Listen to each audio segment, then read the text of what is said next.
Okay, so welcome everyone. We're doing Siman Shin Yud Chet. We're going to start with the Gemaras though. We're just going to do. Actually, no, I take that back. We'll start with the Shulchan Aruch just to see what the final end is, and then we'll go back and do the Gemaras. Because the reason I want to do that is because it's unusual because it's not really. It's the main topic of the Siman is cooking. But we start with a different topic, really, which is Maaseh Shabbat. In other words, benefiting from a Maaseh that was done on Shabbat, a malacha that was done on Shabbat. Can you benefit from it?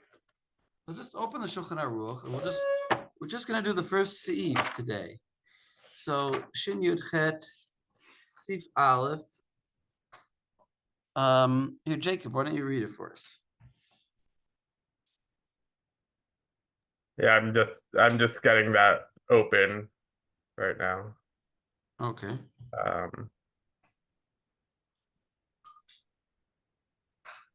Okay. Starting in the Shulchan Aruch or the Yeah, we'll Torah? just go straight to the Shulchan Aruch just to see the. Okay. So we have in our heads always in the back of our minds the halach, the final psak that we're going for. Yeah. Hamivashel b'Shabbat, o she'asa achat mishar melachot, b'mezid asur lo la'olam, v'la'acherim mutar l'motzei Shabbat miyad. Someone who cooks on Shabbat, and then the Rama says or does one of the other malachot. If it's intentional, it's prohibited to him forever, and for others, it's permitted after Shabbat immediately. Right, but not on Shabbat. Right. So if somebody makes a cup of coffee, or I don't know, let's say maybe boils hot water for coffee, and makes coffee with that, so you could only have it Motzei Shabbat. Nobody could have it on Shabbat, and the person who did it couldn't ever have that thing. Mm-hmm. Yeah. Uveshogeg asur bo b'yom gam la'acherim v'la'erev mutar gam lo miyad. It's prohibited to him it's prohibited on that day, also to other people. And in the evening, which I would assume evening means Motzei Shabbat, Yeah. it's permitted also to him immediately. Right. So I mean, you can already see that there's like a fine here, right? In other words, it's also la'olam if he did it b'mezid, because we're sort of we don't want him, we're sort of punishing him, or we don't want him to benefit from work done. But if it's shogeg, so he didn't really do anything wrong. It was like an accident. So so he can have it, but not on Shabbat. And then the question is, why not? Why not have it on Shabbat? If he did it by accident, why not have it on Shabbat? And even for Acherim and even for him. What would you say?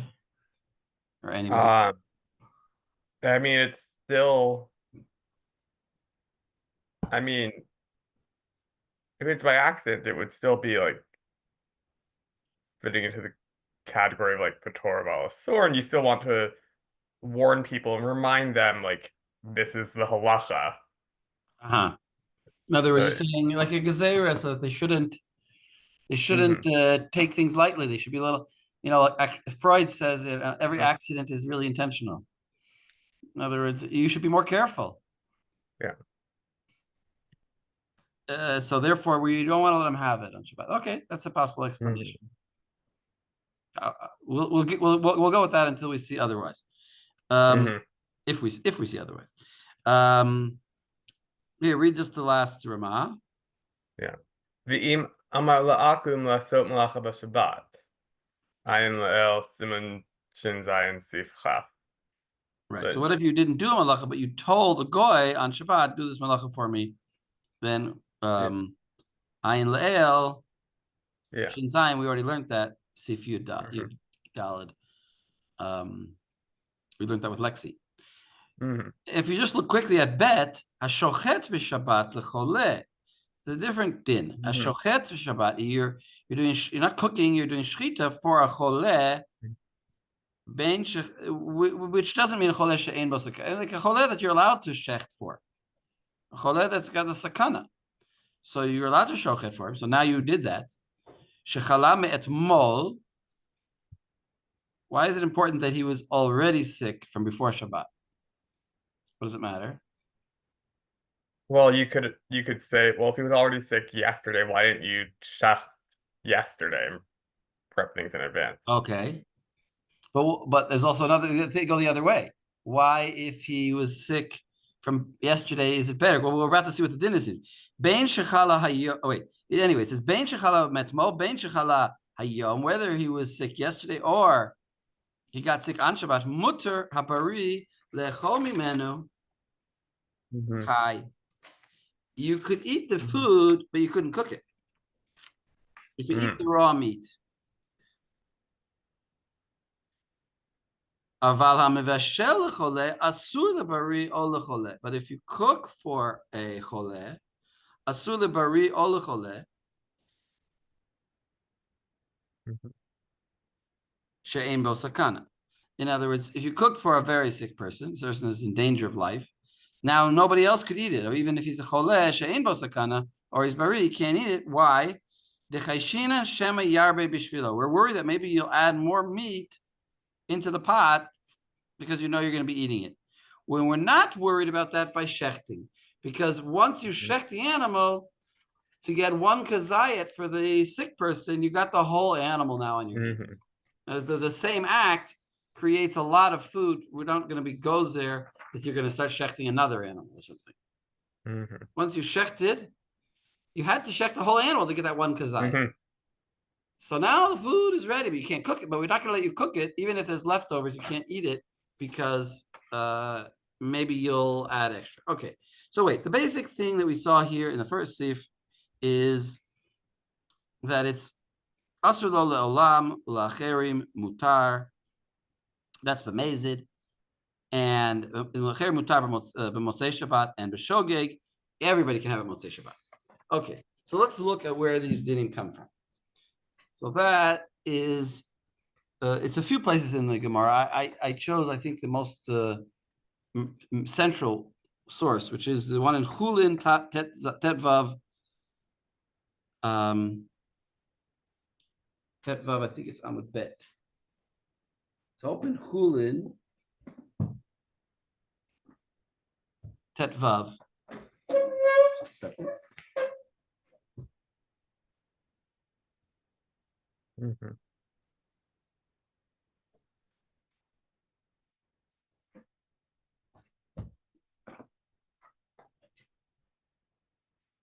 And Max, you want to read? Sure. So it's the fourth line down. Yeah. Got it. Okay. De Tanya. Hamavashal b'Shabbos b'shogeg yochel b'mezid lo yochel divrei Meir. V'Yehuda omer b'shogeg yochel b'motzi Shabbos b'mezid lo yochel lamis. B'Yochanan HaSandlar omer b'shogeg yochel b'motzi Shabbos la'acherim v'lo lo. B'mezid lo yochel lamis lo v'lo la'acherim. So three-way machlokas here. Rabbi Meir thinks that you can, if it was done b'shogeg, seems like you can eat it on Shabbos itself, but not if mazid. Rabbi Yehuda extends it to Motzi Shabbos and says shogeg, you can eat it. Or I guess we still don't have questions of lo and acherim yet, but I guess let's just say. Well, Rabbi Yehuda says shogeg yochal b'motzei Shabbat. You can't eat it on Shabbat. Right. Mazid lo yochal olamit. And who is he talking about? Probably about the person who did it and not other people, probably. Right. Because why would we punish somebody else? You know, Right. Okay. Right. And then the more machmir position is that even if it's b'shogeg, you yourself cannot eat it, even Motzi Shabbos, but others can. If it was done b'mezid, no one can ever eat. Right. Who's done b'mezid lo yochal olamit lo lo v'lo la'acherim. And here we explicitly say not for him and not for anybody else. It seemed, in other words, if you go for the first one, the most lenient, which is Rabbi Meir, if you do it b'shogeg yochal, so obviously he can eat it, also everybody else can eat it. B'mezid lo yochal, but that just means you can't eat it on Shabbat, but you could eat it Motzei Shabbat. So certainly somebody else could eat it Motzei Shabbat. Could somebody else eat it on Shabbat is not clear. Right. That's the most makel opinion. Then Rabbi Yehuda is a little bit more strict, and that's actually the Shulchan Aruch. Shulchan Aruch paskins like Rabbi Yehuda, because Shulchan Aruch, what does Rabbi Yehuda say? B'shogeg yochal b'motzei Shabbat. And don't eat it on Shabbat, which is what the Shulchan Aruch said. Ubamezid lo yochal olamit. He can't eat it forever, but other people could eat it Motzei Shabbat. Yeah. And that's the Shulchan Aruch. And then Rabbi Yochanan Sandlar is much more strict. Even if it's b'shogeg, you have to wait till after Shabbat. And b'mezid, nobody can eat it. Okay, so then I skip a little bit in the Gemara. Yeah. And we go, and if you're looking at my sheet, or if you go down, it's Tani Tana Kamei Derav. It's about halfway. It's the last word on the line is Tani, and then the next line starts Tana. Tana. Okay. Tani Tana Kamei Derav. Hamavashal b'Shabbos b'shogeg yochal b'mezid lo yochal. Okay, so stop. Who is he paskening like? Seems like he's paskening a Meir. Right. Umash dikle Rav, but Rav quiet. So wait, who said this? Who said this? A Tana. What kind of a Tana? Like a reciter. Right. Yeah. A reciter said, presumably the way I thought about this a little bit. I think what's going on is like, let's take as a working until we get corrections. Let's say it's like this. There's the Beit Midrash, everyone's sitting in the Beit Midrash, and the Tana comes and says a Mishnah or a halacha, and then the Rav is supposed to explain it. So he started talking. The Tana said, "Mavashel b'Shabbat b'shogeg yochal v'mezid lo yochal umashtik le'Rav." He told him, "I'm not even going to explain this. I'm going to excise this from the law. This is just unacceptable." Well, I was curious because sometimes when this kind of thing happens, the Tana asks whether they should and I think it's asme is the verb that they use. Like, should I erase this from my my traditions? So, but should we see this as the same thing, or is he just saying? I guess is Rav suggesting that we shouldn't even have this in the Masorah, or is he just saying? Well, I think that's. I mean, I kind of think that's what the Gemara is asking. I get. I don't.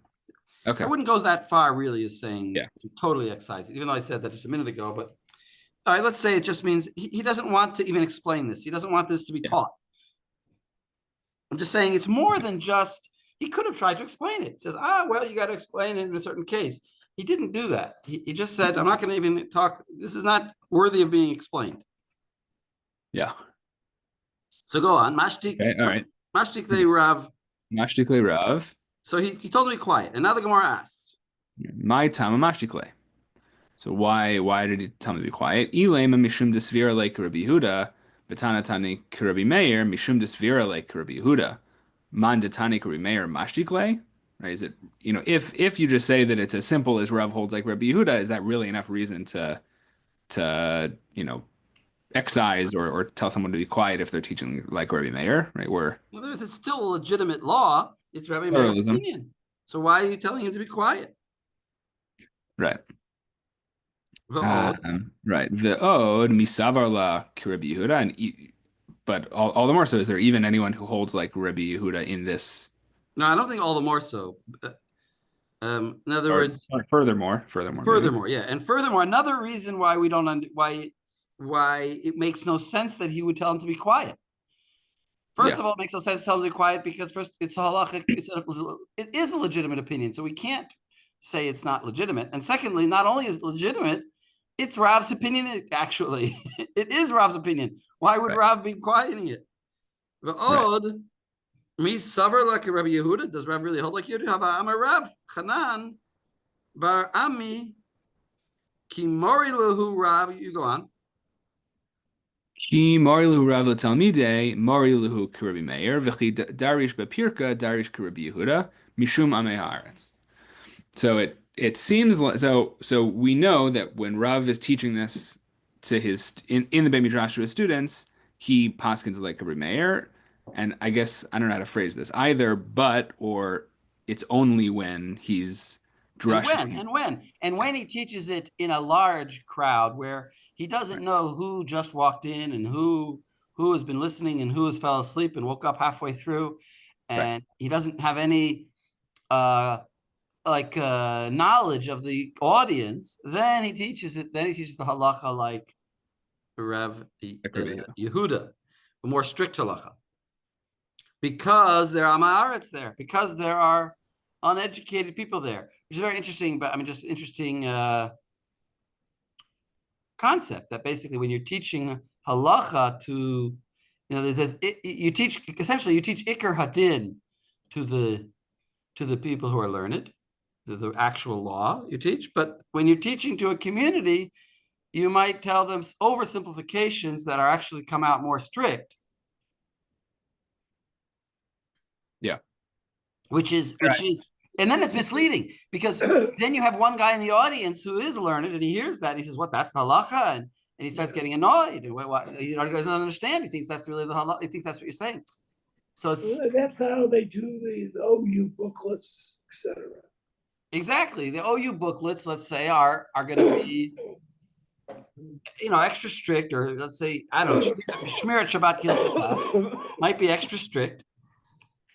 And they may do a footnote, which is incomprehensible to the regular people. Exactly, yeah. On purpose, yeah. But it's very interesting Gemara. I mean, just if you would be, teaching a shiur on Shavuos and you wanted to talk about the public, you wanted to have a topic, your 12 o'clock class could be law for the, for the hoi polloi.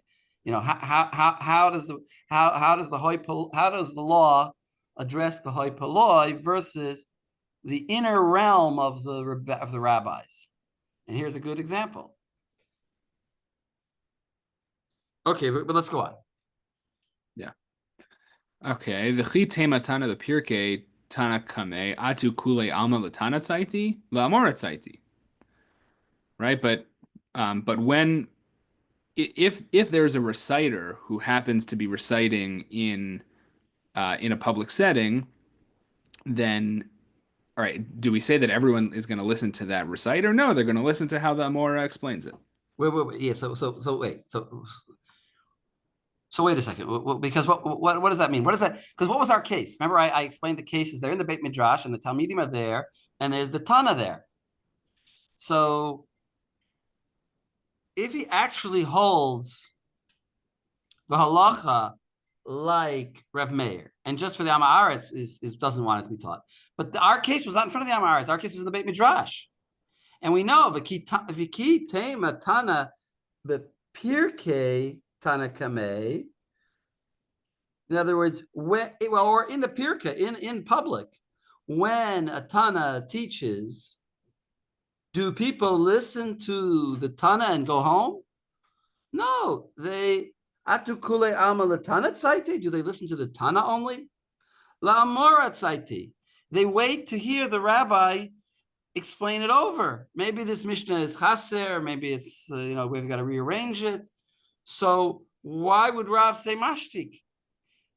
Even if it was in public, but it wasn't really. But even if it was in public, he should at least let him say his thing and then explain to the kahal that the halacha is different from that.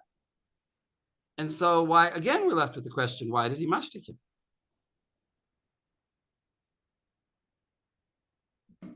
Yeah. So go on. Okay. Amar Rav Nachum bar Yitzchak.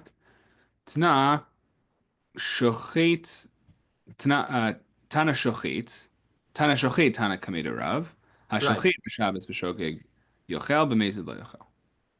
So we got the whole case wrong.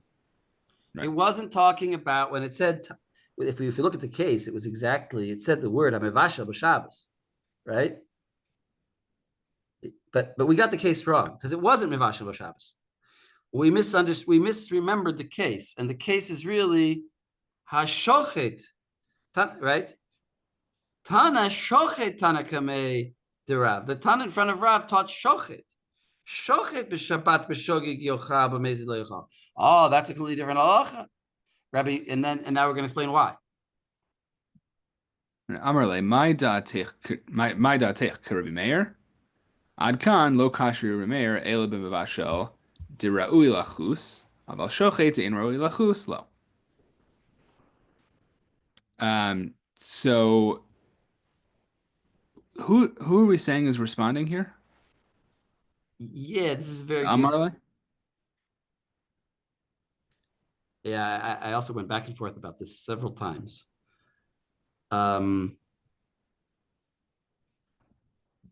Could it be Rav to the Tana? Does that work? No, but aren't they asking about Rav's opinion? Oh. Maybe it's a No. student. Maybe it's a student. To No. Rav. Well, yeah, datech. My datech, what is your opinion? Is it like Rav Meir? In other words, the students are maybe asking Rav. Amar le. Oh, okay. No, Amar le is single though. So one, I don't know exactly. Could Amar it be- le Tana, maybe a Tana? Could it be to Rav Nachman? Could it be back to Rav Nachman Yitzchak? Just a student? I'm not sure who's asking it, but it's not. Okay, all right. I'm not sure. I had an answer if you'd asked me 4 hours ago, or 5 hours ago. Now I don't remember exactly what I came up with. But the point is, what is Rav's opinion? Is he holding like Rav Meir? I guess. In other words, is he? If shochet, in other words, we're saying like this. He's talking about shochet, but. So you're telling me he's not like Rav Meir? You're telling me that Rav is not like Rav Meir? I guess it's to the person who proposes that it's shochet. I guess it's to Rav Nachman bar Yitzchak saying. Right. We're saying to Rav Nachman bar Yitzchak. You saying he's talking about shochet, but why is there any difference? You're telling me he doesn't hold like Rav Meir? So in other words, if he holds like Rav Meir, he should hold like Rav Meir across the board. He should hold like him in shochet and in bishul. And why are you telling me that it's bishul, that it's shochet? He should also hold like Rav Meir there. What he's cutting up the opinion. The opinion is across the board. So now Rav Nachman bar Yitzchak answers, no. It's Rav Meir never said this. So read the answer. Right. So until this point, we only know what Rav Meir thinks about Mevashel, because with Mevashel, you could have, even if it was raw meat, you could have chewed. Yeah, right. Even if it was Mevashel, you could have chewed on raw meat. No, not until now. Wait, let's translate ad kan.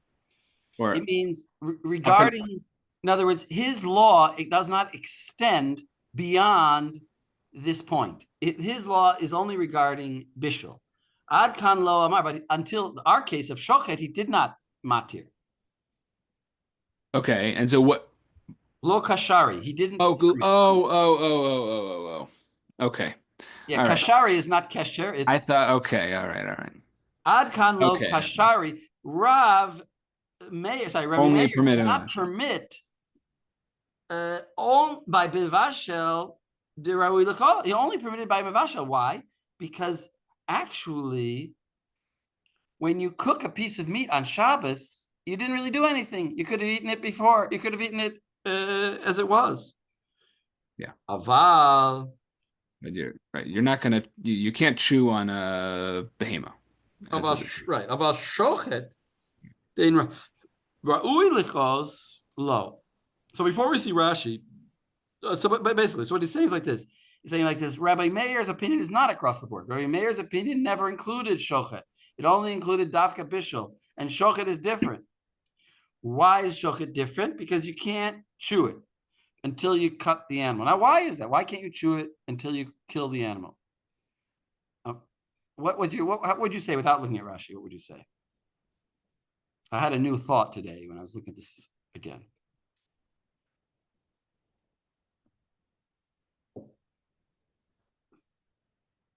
I mean, my sense of it was that the animal is still, still has skin on, and might still be alive, or not might. It's still alive. It's still alive. Yeah, it's still alive. And so I don't know, you can't chew on a live animal. Why? Because Aver Min HaChai. You could Ah. say Aver Min HaChai. You Uh-huh. can't. It's completely off limits at this point as an edible item. And then you shecht it, and now it's edible. But the raw meat is edible. Even raw rice, I think the Gemara talks about, like, you could grind it in your mouth into powder and swallow it. So that's why actually it's important halacha that actually food that's raw is not muksa. You might say, a raw potato is muksa because, like, it's useless. You can't eat it.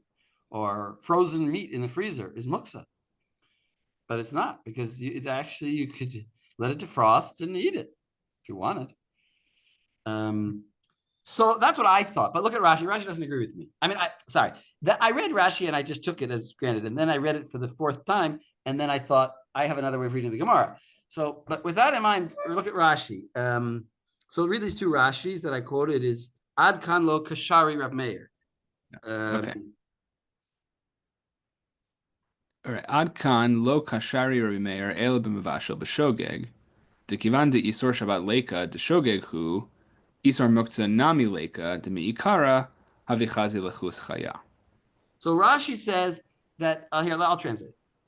So he says Rabbi Meir didn't say, he only was speaking about bishul, bishogeg, that you could eat that because there's no Isser Shabbos there. Because why is there no Isser Shabbos? This is an important principle. Rashi basically holds in various places that the problem of eating is that you can't benefit. We said before that maybe it's like a zera to make you be more careful, but Rashi understands it like this: anytime you violate Shabbos, then you can't benefit from violation of Shabbos. The thing called Shabbos violation can't be a thing that you benefit from. So, but he says, so he's very careful here. He says, Kevan de Isser Shabbos Leika. There is no Isser Shabbos here. Why? The Shogeg who. This is very interesting because he's saying Shogeg is not called an Isser. You didn't violate an Isser. Because the Torah says don't do the thing, and you tried to not do the thing. It was an accident.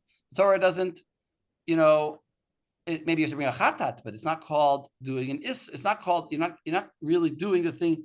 Right? It's not Malechet Machshevet, certainly not the violation of Shabbos when it's B'shogeg. That's what Rashi's saying here. It's a kind of philosophical point.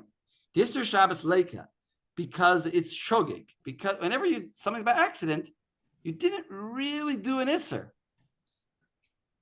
There's a need for intention in this case, and we often bring that up. But is that the Well, I didn't hear everything. I didn't hear all. And our intention to benefit. Yeah, you need to intention to violate. You need to be intending to break Shabbos. You need to be intending to do an Isser. You're intending to sew, some clothing on Shabbat.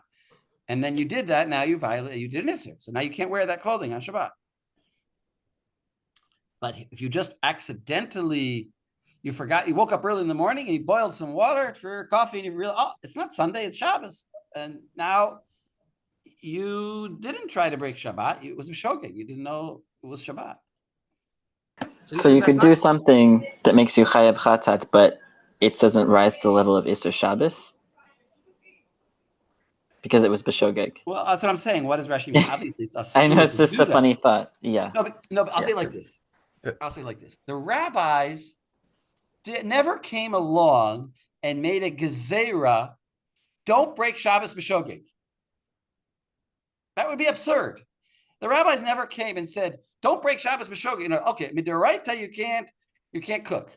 And we're going to come, because what would be the point of that gezerah? So that you should remember not to do things b'shogeg, but if you're remembering already, then it's not shogeg. So, the rabbis are not gozer on shogeg. But they could be gozer on Isser. When you did an Isser intentionally, I'm not saying it's not an isser. It's obviously usser to do things, but you can't say I'm going to now go and accidentally cook on Shabbos. There's no such concept. That doesn't make sense. The only thing you can do is say I'm going to go Shabbos. So there can't be a prohibition on doing something by accident, because you can only warn somebody who is cognizant, right? You can't prohibit you from doing something by accident. It doesn't make sense. That's what I'm saying. It's a philosophical concept, I think, here, what Rashi's saying. He's not saying that it's not usser. It's obviously usser to do that. But we can't put an isser on you. We can't because you're already, it's usser to do it intentionally. We can't say now you can't also, not only can you not do it intentionally, you can't do it accidentally. It would make no sense. You have to sort of hop what I'm saying. I can't explain it any better than that, but yeah. Anyway, debate. Now, what is the problem though? Isser muksa nami leika. Why is there? But so with the whole problem of isser muksa, it is the problem here. Not like I was saying, aver minachai. Demekara have chazi lechos. So the raw meat that he accidentally cooked. First of all, he accidentally cooked it, so there's no isser. And secondly, it's not muksa because you could have eaten it raw. So the raw meat wasn't muksa in the first place. And in the second place, the cooking didn't create a real isser that we're going to now prohibit you. Remember, we're talking about an isser d'Rabbanan to eat it on Shabbos. When we're explaining Rabbi Meir, Rabbi Meir says you could eat it on Shabbos if you cooked it, because there's no rabbinic gezerah on shogeg, because what would make no sense. And there's no muksa on it because it could have been eaten when it was raw. And then the next Rashi, aval shochet b'shogeg, but if you shecht accidentally, now it's hard. You have to think of what's a case of shechting accidentally, but we'll see what it is. The Isser Shabbos Leika. Well, what is it actually? Well, I think Tosfos is going to say, but shochet. I'll just tell you now. Shochet b'shogeg. What it means, or you tell me. What do you think shochet b'shogeg could possibly be? How could you not know that you have a knife in your hand and not know that? Okay, you could say you didn't know Shabbos. You didn't know. You thought it was Wednesday and you shechted. That could be a simple case. But there's another case which could be like you shechted for a chole sheyesh bo sakana, but you didn't know that he actually got better. Right? They told you go shecht for this guy. He's deathly ill. And you go out and you get the animal and you shecht and you come back and says, "Oh, sorry, we were mistaken. He's fine." So you did an isser, but it's b'shogeg. That's called b'shogeg.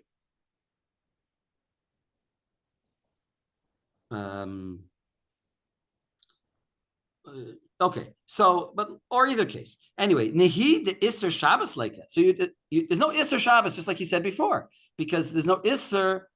I want to say there's no isser to do something b'shogeg. Mishum muksa miha isser mihu asur, but muksa is still a problem. The beina shmashot lo have chazia lechos, because you couldn't have eaten it beef beina shmashot, right? Whatever the status of something is a beina shmashot, it determines its muksa status.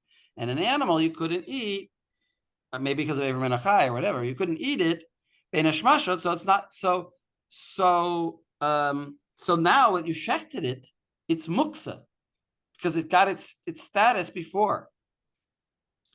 By the way, my case, we'll see exactly about my case, but think about the case that you forgot at Shabbos. So when Rav Meir, when the Gemara says Ad kan lo amar Rav Meir, Ad kan lo kashari, Rav Meir didn't permit in such a case of shechting. That was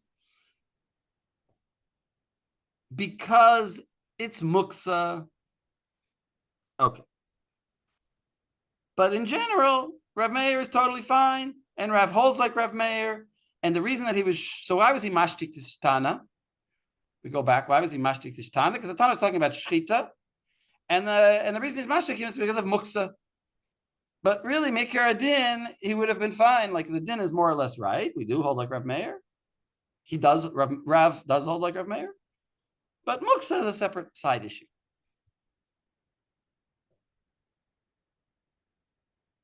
All right, now we have to see this Tosfot. Mori Luhu to Rav Meir. Muksa deals with the item itself, and it's almost like an accident. It's we always talk about the Easter as an act, but the act sometimes, so is it an act? Is act create? You shoot a gun. You didn't mean to shoot, hurt anybody, but you end up really hurting somebody. Well, you've done something, even though the act itself wasn't a problem. I think I'm agreeing with you. Right, muksa. You're saying muksa is more about the item itself and not right. Yeah. No, there's the principle. I think I can say it like this: the principle of Rav Meir, we still abide by that principle. That by shogeg, there's no gezerah of not eating it, because als shogeg, we're not going to usher. Als the isser, we're not going to usher. There could be something in the chefetz. It's muksa. It's a different thing. I was just saying, add that, because it's shogeg, a real shogeg. It's not really the person who's doing it. Right. It's just like a right. A man, woman, our intention. His mind isn't there. If they have no intention, then they're not doing it. Somebody else did it, as it were. Right. But The but Torah only act prohibits itself, not the act. The result, I tried not to say chepsa tonight, but the chepsa itself, it's all else. All right, let's go. I'll read this Tosos now. Mori lahu Rabbi Meir. Could you give us? Can you give me the what's it called? Can you give your page? Can you? Yeah, Tetvav. We're on Can Tetvav. you share? No, could you share? Oh, it, share or- my page. Yeah. Yeah, is that okay? Here, I can put it in the chat. You want to put it in the chat or you want it shared, right, Landis? Oh, whoops, No, sorry. okay, that's fine. Oh, sorry, that was the wrong. Sorry, that was the wrong one.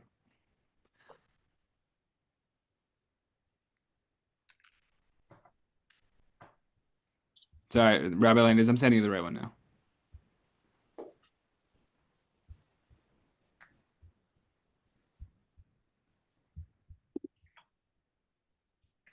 But I'm on the page here. I'm on the page in Okay, I don't want to stop you. Keep going. Well, Okay. I'll pick up.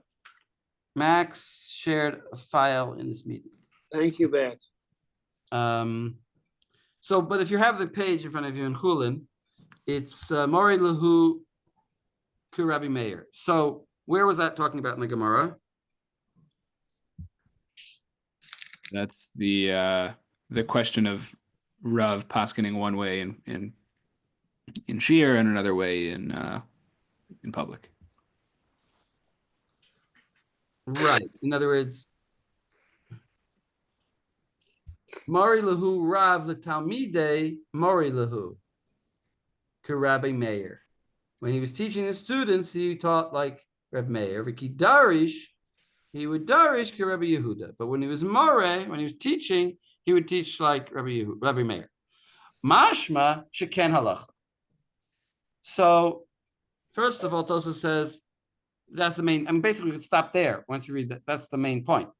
That Tosos is saying the halacha is like the way Rav taught. How did Rav teach? Like Rav Meir, the most makel of the three opinions that we saw. The Ken Darash Rava Bapera Kira, Rabbi Meir. And we also Rava taught like Rabbi Meir. Vikasha Mikan Lefi, a contrast, the Beresh Ein Sadi, the Rashi over there in Beitza, Gabe Ovid Kochavim Shevi Doron Yisrael, Im Yeshma Oto Amin, B'mechubar, Asurin, V'la'erev Nami Asurin B'kadesh Yasu. So if a goy brought you a present to a Yisrael on Shabbos, in other words, it means like an apple, and that apple there are plenty of apples on the tree outside. So we have to be worried that maybe he plucked the apple from the tree, and therefore it would be usher, it would be a malacha that this goy did for you. In other words, he obviously is not prohibited from doing picking of apples, but if he did it for you, then you can't benefit from it. Obviously, the Rabbanan. Asuri. So it says Asuri the Erev Nami Asuri Kadesh Yasu. And not only that, but you have to wait this term called Kadesh Yasu, which is how much time it would take to pluck the apple. You have to wait. You can't eat it immediately after Shabbos. You have to wait another 5 minutes or 10 minutes until, if you give your laundry to the dry cleaner before Shabbat, you can't go and pick it up right after Shabbat. You have to pick it up at least the time it would take him to do it after Shabbat. B'kadesh yasu. And perish countries, and Rashi says over there, the time the asurin b'kadesh yasu. Why is it that we have to wait? Kadesh lo yehaneh mimalachet yom tov, so that you shouldn't benefit from work done for you on yom tov, even though it's by a goy, but it was work done for you. So it's obviously, like I said, the Rabbanan. V'harei mivashel b'Shabbat the b'shogeg yochal afal gav deneh neimim melachet Shabbat. What's the difference? If a guy by accident cooks, so you're benefiting from work done on Shabbos. Why, right? Neheneh melechet Shabbat. You are neheneh from a production, melechet, in the sense of producing some malacha on Shabbat. So why does Rashi? How can we paskin like Rav Meir, which is what the mashma'ut of the Gemara here is? If Rashi says by the Doron, we don't, we have to wait even not only to after Shabbat, but even Kadesh Yasu.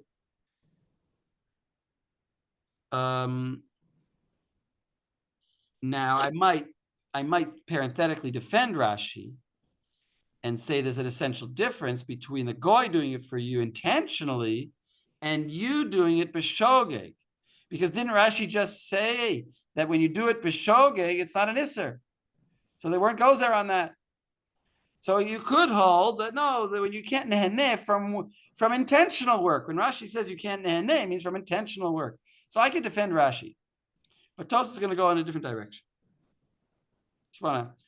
Also, I mean, the guy is throwing away. Like your yacht. What? The guy is like your yad, yeah. If you didn't ask him, but he's doing it for you. Right. But my point is, so if the goy is aser, why shouldn't the shogeg also be aser? Says Tosfos, Umiyu yesh loymar de'ein neheneh kol kach.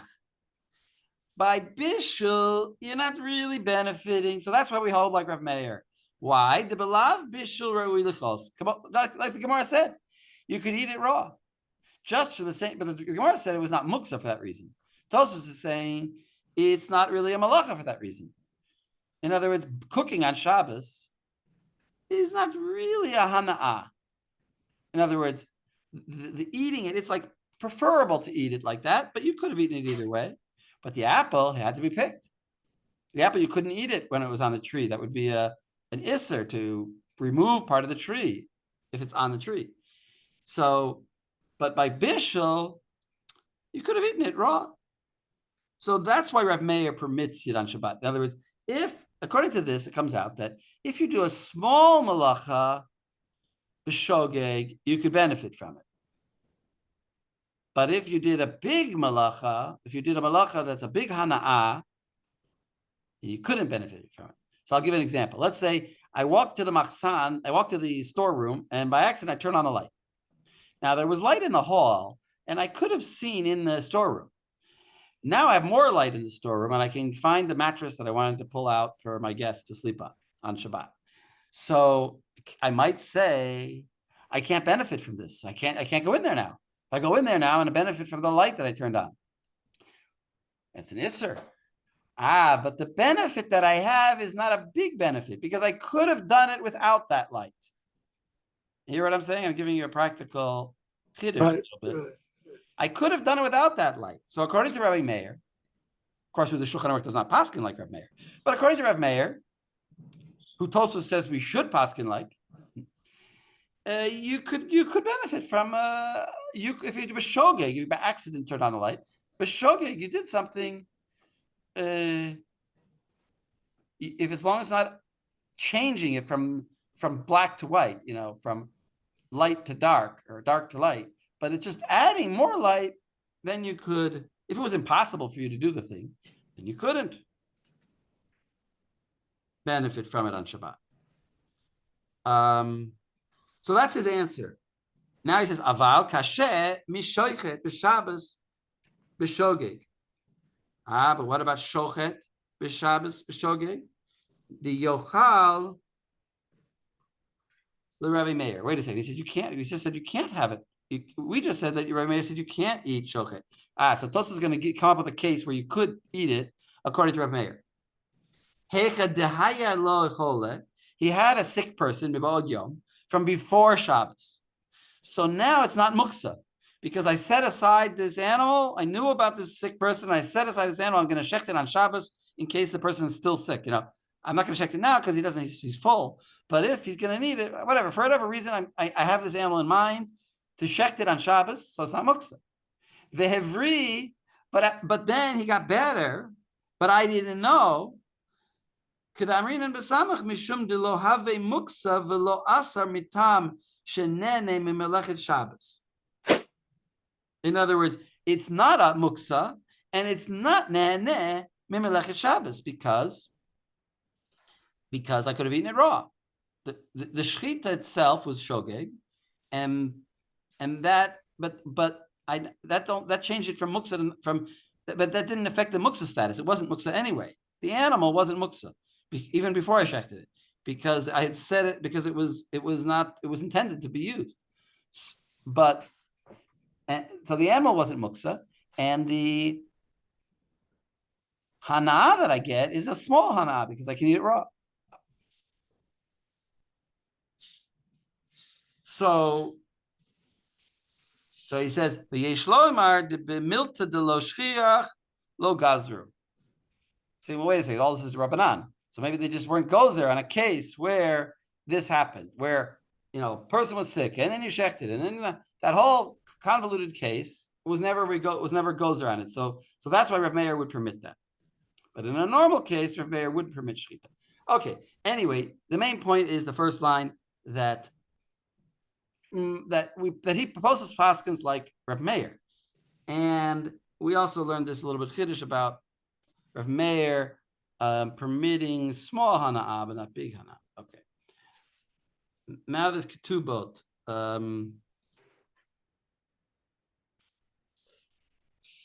And this is actually, this Gemara here is intended just to give us the essential background for what we haven't yet really answered. Why you can't, what's the isser of why can't you benefit from stuff done on Shabbat? What is it a fear? Is it a punishment? Is it kanas? Is it so that we're more careful in the future? What's the reason? So Ketubot Lamed Daled is going to come to the rescue.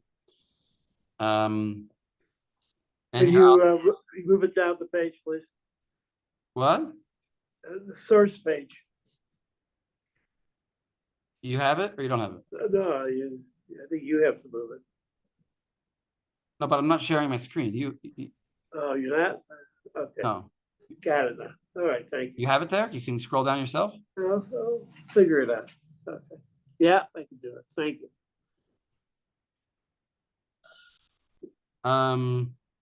So this is the Ketubot. Ketubot Lamed Daled. So I'll read again just because I want to make some progress. My time of the Rebbe Yochanan Hasandlar. So Yochanan Hasandlar, if you remember, is the most strict opinion, right? He said you can't have it at all forever, your whole life, if you did it b'mezid, and if you did it b'shogeg, you could have it maybe after Shabbat. So my time of the Rebbe Yochanan Hasandlar. K'derash Rebbe Chia a pitcha debei Nasiya. At the door of the house of the Nasi, he made a drasha. Rav Chia made a drasha. And what was it? It's a pasuk from the Torah. Ushmartem et Shabbat ki kodesh hi lechem. Keep Sabbath because it is holy for you. Ma kodesh asur ba'achila. Just like things that are kodesh. What do I mean by kodesh? We mean things that are mukdash lemikdash. They are set aside for the temple. Ma kodesh asur ba'achila. You can't eat those things for the temple. Af maaseh Shabbos asur ba'achila. Oh, so it's Issur D'oraita to eat anything that was cooked on Shabbat or shchita, says Rav Yochanan Hasandlar, because of a pasuk. You're benefiting. It's kodesh ilachem. You have to treat it like kodesh. And here means like im tomar, like if you would say ma kodesh asur bahana'a af ma se Shabbos asur bahana. Maybe you'll say that it's also asur bahana'a. In other words, kodesh you can't even have a hana'a from. So that would mean like it would be asur for everybody, even the other people, forever. And not only eating, you wouldn't be able to benefit from it. Talmud lomar lechem shelachem yeh. So the Torah says kodesh hi lechem. It's for you. It's like there's a but there, but it's for you. So you have to read ushamartem et Shabbat. How you should shomer Shabbat, and if you didn't ki kodesh hi, then it becomes kodesh, and you can't eat it. Aval lechem, but you could eat it. But you could have benefit from it. Now he says, Yachal afilu shogeg. Maybe it doesn't matter whether you're shogeg or not. Talmud lomar, the continuation of the pasuk is Michalaleha motumat. Those who violate the Sabbath shall be surely killed. And that for sure is only talking about b'mezid. B'mezid amarti lacha. So if you only kill a person for breaking Shabbos b'mezid, so also the first part of the pasuk where it said kodesh lechem is also only b'mezid. B'mezid amarti lacha v'lo b'shogeg, but not b'shogeg. So there we have a drasha d'oraita. The Gemara goes on. Upligi ba. So that's Rabbi Yochanan Sandlar is a Tana. Rabbi Yochanan is a Tana. And now we have two Amoraim who I don't know exactly how to learn this Gemara, but exactly right. But let's try it. Upligi, they dispute about it. Pligi ba, about what? What is the ba? About this drasha? Seems like about this drasha. Even though we already had a Tana that seemed to, well, Rav Chia said it in the name of Rav Yochanan Sandlar. Rav Chia is also an earlier source. I think Rav Chia is also like a late Tana. So these Amoraim are saying Upligi ba Rav Achav Ravina. Chadamar Maaseh Shabbos D'oraita v'Chadamar D'Rabanan. So one says no. One says yes, it's D'oraita, just like we just learned, and the other says no, it's D'Rabanan. We don't know who, but one of them says only D'Rabanan. Man Damar D'oraita, Kedamran. So Uliamora, who says it's D'oraita, is just like our drasha we said. Uman Damar D'Rabanan, he says no. He says Amar Krak Kodesh he. He takes the pasuk and I guess he argues. That's a little bit unusual for me because it's like he's arguing on a much earlier source. But he says no. Amar Kra Kodesh he Kodesh v'ein Maaseha Kodesh. He darshes the pasuk completely opposite. It's not that the Maaseha are Kodesh and you can't eat them. It's the Shabbos itself is Kodesh. Whatever that means. I don't know what that means. Shabbos is obviously holy, but what is it? What's the halakhic learning from that? I don't know. But it is Kodesh, but it's Maaser, not Kodesh. Kodesh he, but not Maaser. So therefore, this drasha sort of falls away, according to this other opinion, and then it's only D'Rabbanan. So maybe he holds by this drasha in a certain sense. But he holds like an asmachta or something. Somehow, I don't know exactly how it works. It's because if we've rejected this drasha, so then why is it asur? We don't know. But here I wrote a little sikum and I said like this: Sikumosha davar. The matter is like this: the machloket of Rabbi Meir, Rabbi Yehuda, and Rabbi Yochanan Sandlar that we saw before. Ma hadin min Torah. That's what they're really arguing about. That Rabbi Yochanan Sandlar thinks that Maaseh Shabbos is aser min Torah, just like we learned. Kumo, just like Kodesh and Kilayim or something, forbidden mixtures. And Rabbi Meir and Rabbi Yehuda, they hold Maaseh Shabbos lo chal alei Hashem iser ela midrabanan. There is an iser, but it's only Rabbanan. and they're holding like this second opinion, either Rav Acha or Ravina, that it's only Drabanan. So that's the source. And then in my source sheet, I made a little table where you can see how the overlap between the opinions. If you look at my table, I tried to show how the mazid of Rabbi Meir is the din of mazid is mutter b'motzei Shabbos for him, and mutter b'shovi Shabbos for everybody else. That's exactly the din of Rabbi Yehuda by Shogeg. And the mazid of Rabbi Yehuda, which is asur le'olam for him, and mutter b'motzei Shabbos for other people, is exactly the din of Shogeg for Rabbi Yochanan Sandlar. Okay, that's just to help to remember these halachas. That was the Ran too. He said something similar. And the Ran says it exactly like that. Exactly. The Ran that I brought says it exactly like that.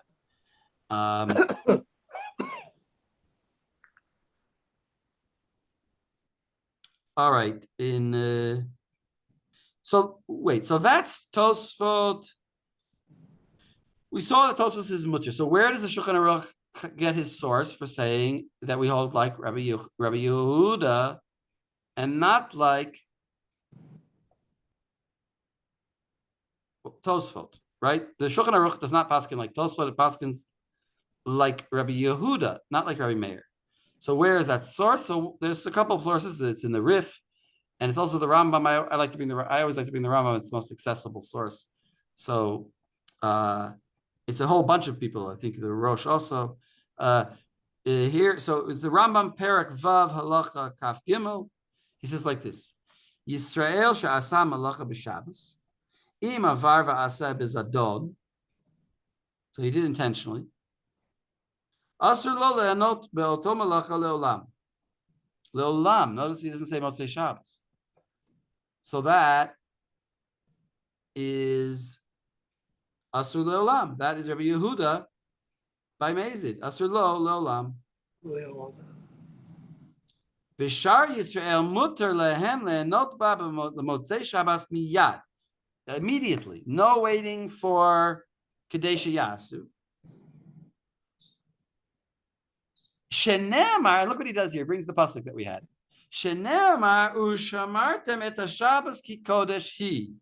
But look, which drasha does he take? He takes the second drasha on the pasuk. He kodesh ve'ein maaseh kodesh. So that's to teach us what's that halakha. What's the Rambam bring the pasuk for? To teach us that it's mutter, not teach us that it's asur. B'shar Yisrael mutter lehem. That's what I'm going back. B'shar Yisrael mutter lehem le'enot ba lemotzei Shabbos. Shenemar, kodesh he kodesh ve'ein maaseh kodesh. So therefore you can benefit from it. And so why was it asur le'olam for him in Mazid? He didn't say. The Rambam didn't bring a pasuk for that. Obviously, it's not a pasuk. Obviously, it's what? It's a Derabanan. It's a Derabanan of a Kanas. We don't want him to punish him for being Mazid. Ketzad. And then he brings an example. Yisrael should be Shabbat b'Mezid. If you cooked on Shabbat b'Mezid, l'motzei Shabbos yochal la'acherim, aval lo yochal olamit. But he can't eat it. If you cook soup on Shabbos intentionally, your guest can have it, but you can't. V'im bishel b'shgaga. Now he's at a new din. What if he did it by accident? L'motzei Shabbos yochal. Bein hu bein la'acherim miyad. V'ken ki yotzei b'zeh. So the Rambam is the source for Shulchan Aruch, like Rabbi Yehuda. All right, we'll take a break now.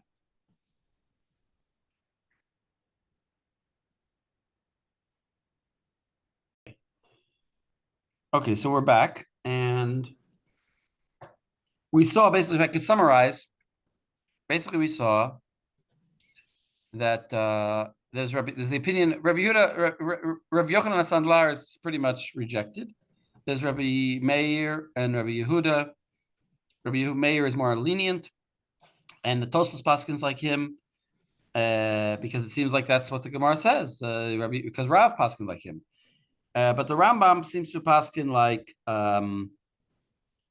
the more strict opinion, Rabbi Yehuda, and that's the way the Shulchan Aruch paskin. So we're kind of, in a sense, we're done. But we're going to see some details now. I'm going to skip, actually. I think I'm going to skip the Ran. Maybe.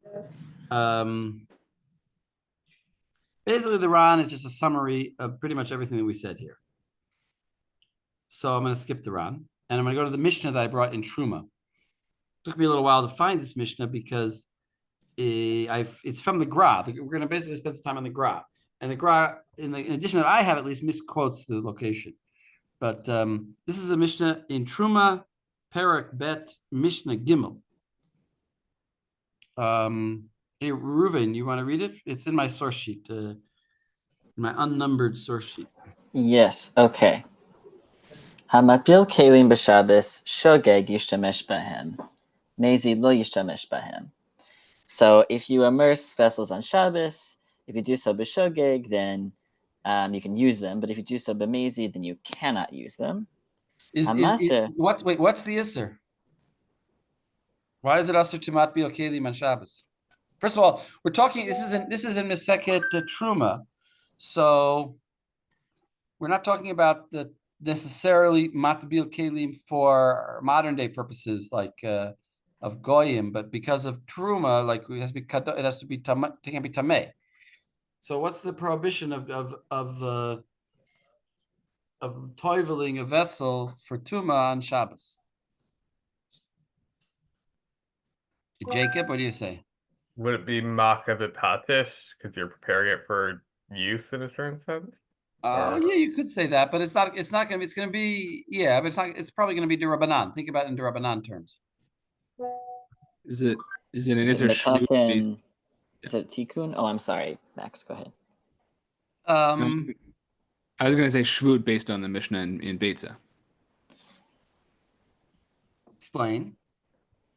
That several of those examples seem to be some sort of status change of the object, and so you could say that the status of the object is changing either from tameh to tahor, or from usable to unusable, or unusable. Yeah. So there are three different explanations given. The final one is going to be basic. Well, the Mishnah Berurah talks about it, but or the Ber Halacha, I'm not sure which. Basically, the final the best one to remember is nira kimitaken mana. In other words, it looks like you're not actually fixing it because it's like you said, makivapate. You're not actually fixing it; it's already fixed. But it's nira. It gives the appearance of fixing something. So it's a rabbanan. It's a rabbanan. It's very important to understand it's rabbanan. So here we're saying, and this is very important because now we're going to see from this Mishnah that shogeg, hamatbil kelim b'Shabbos shogeg yishtamesh behen, mezid lo yishtamesh behen, even though it's a rabbanan. So who is this Mishnah paskening like already? Apparently, Rabbi Meir, Rabbi Yehuda, Rabbi Yochanan Sandlar. Seems like Rabbi Meir. Like Rabbi Meir. Mefarish from Rabbi Meir. And it's also even the Rabbanan. So this is like going to be a support for Tosfa. So Hamad vil Kelim b'Shabbos, Shogeg yishtamesh behen, mezid lo yishtamesh behen. Right, continue, Reuven. Okay. Hamaser ve'amevashel b'Shabbos shogeg yochal, mezid lo yochal. So if you do maser, or if you cook on Shabbos, b'shogeg yochal, mezid lo yochal. Okay, that's enough. You don't need to finish the rest of the Mishnah. Okay, so you see another example. Here's exactly our case. Mevasha b'Shabbos, Isser D'Oraita, Shogeg yochal. You can eat it on Shabbos. Mezid lo yochal. Mezid, you can't eat it on Shabbos. And we also did Maaser. Maaser might be probably D'Rabbanan, probably nowadays, but okay. Or the Isser of doing Maaser is certainly D'Rabbanan. Even if Maaser is D'Oraita, it's certainly D'Rabbanan that you can't do it on Shabbat. Again, because it's like near a kimitakin. Not really, in other words, you didn't really do anything to it. You just said this is the. You just separate. You just put half of it over here and half of it over there, and you said this is that and this is that. Okay, so now let's look at the graph. And I removed some. I unhighlighted some sections so that you could be faster to learn it.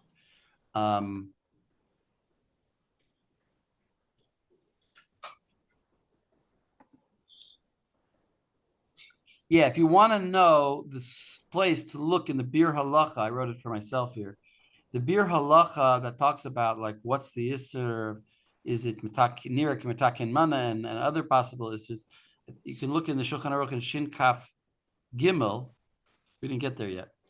Halacha Zayin and see the Bir Halacha there. Shin Kaf Gimel Halacha Zayin. Anyway, Gra. Reuven, you want to start? You want to continue with some of the Gra? Sure. Okay. Seif Aleph, Hamavashal b'Shabbos chule, Pasaka Rabbi Yehuda v'lo Rabbi Meir, Mishum destama dechulin kevate. Aval Tosfot v'seyatam pasku Rabbi Meir. Wait. So what does it mean? Mishum stama dechulin kavte. Because this, I wasn't entirely sure. But the stam in Mishnah and the Mishnah in Chulin is like Rabbi Meir. Right, Pasaka Rabbi Yehuda v'lo Rabbi Meir. Sorry. I misspoke. Rabbi Yehuda. But you misspoke correctly. You misspoke correctly because it does seem to us. us. It is Rabbi Meir. I don't quite understand this line of the Gra. I don't quite understand this line because it does seem at least from the section that I gave you, that the halacha is like Rabbi Meir, because that's how Rav is paskening. And so you say, but maybe the stam, maybe the guy didn't really read the rest of the Gemara. Maybe the Gemara continues and it seems to go like Rabbi Yehuda. But what we saw, it seems like it's really like Rabbi. Yeah, maybe the stam of the Gemara. The stam of the Gemara somehow is like Rabbi Yehuda. Okay, but I get you would have to say something like the Ron's piece about people being Amaratim now. Like if you were to say something like that, then maybe you could say that Gemara supports Rabbi Yehuda, but that seems like a little bit of a stretch. Okay, you're right. There actually is a Tosfot that I saw where Tosfos brings that actually nowadays he proves that whatever. There's a Tosfos that says that nowadays people are not Amaratim. I think maybe it's actually in this Gra, but fine. But nowadays people are certainly Amaratim, and so you could say like that. Okay, right. I think it is the Gra at the end. Yeah, he brings a Tosfot. Yeah, the Gra at the end, he brings a Tosfot that not like that. But fine. Anyway, let's leave it as we'll give the Gra credit. Apparently, the Gemara continues that it seems like it's Rabbi Yehuda. But maybe it's like what you said. Definitely, I thought of that, and it's also possible that like if you say, well, even Rav agreed with Rabbi Yehuda when it's in public. Okay, Aval HaTosfos. Right, but the Tosfos and the positions that support them, their supporters, they paskin Rabbi Meir and Urayatam B'Ura Me'od. They have very clear proofs. This makes sense. Umashe katfu destama dechulin Rabbi Yehuda mishum ha lo irya destama de perek bet de trumot Rabbi Meir. V'chen sugya darish perek gimel. Sorry, derish perek gimel. The Shabbos. Gotta go slow. You gotta go very slow. Okay, sorry. Even though it's a long Gra, he's very dense. Okay. Umashe katfu destama dechulin Rabbi Yehuda, and then I guess it's even if he's referring. In other words, and that which they said that the halacha, the Gemara seems to be like Rabbi Yehuda. Yes. Why is that? Right. Mishum ha lo irya destama de perek bet de trumot Rabbi Meir. So what is he saying there? The stam of what we just Mishum ha lo irya. That's the Gra's way of saying this doesn't bother me. This zeloma in Hebrew, modern Hebrew, it says zeloma zizoti. It doesn't bother me. Doesn't keep me up at night. The fact that the stama is like that is irrelevant to me. It's irrelevant because because the stam in Trumos is like Rabbi Meir. Right, we just learned that Mishnah together. Yeah. Because I've got a Mishnah. Don't tell me the Gemara seems to go like this or like that. I've got a Mishnah that nobody disputes. And it's a Mishnah that nobody disputes, and it's like Reb Meir. So I don't care what don't bother me with the Stama de Gemara. Right. V'chen sugya deresh perek gimel the Shabbos, and there's also a sugya in Shabbos That's Karebi Meir. So for another reason, this doesn't bother me. Nafak v'darash chule kevate. No, v'ken Rav Ore ki Rabbi Meir. What does that mean? The Ken Rav or Rabbi Meir, and Rav taught the halacha in accordance with Rabbi Meir. Right. So he says So- even if our stam sugya somewhere later goes like Rav Yehuda, but after all, Rav did teach like Rav Meir. So our sugya is like Rav Meir, the sugya in Shabbos is like Rav Meir, and a Mishnah in Truma is like Rav Meir. So that's the halacha. Now this gra, you could stop there theoretically, but this gra is actually brought by the Mishnah Brura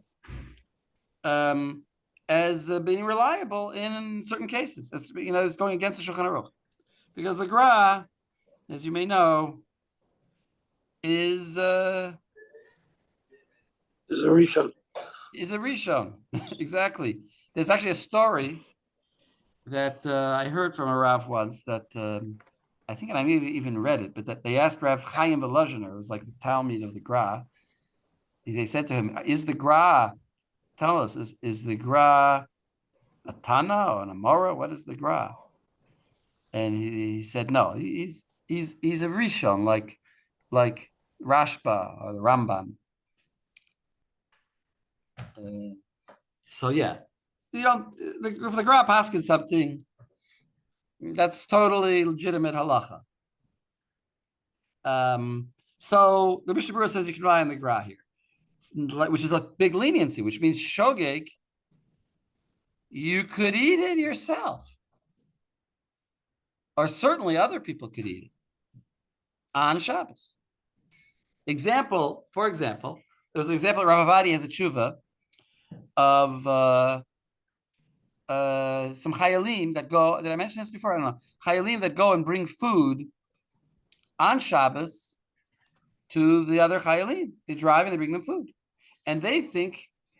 I mean, without getting into the details of whether that's permitted or not permitted, but according to Rav Avadi Yosef, it's not permitted.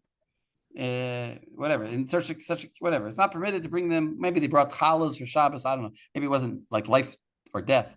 So, or maybe I don't know exactly the law. I'm not a very big expert on the laws of army, but Rav Avadi is saying that it's really asur. But these soldiers thought they were doing a mitzvah, so it's a shogeg for them.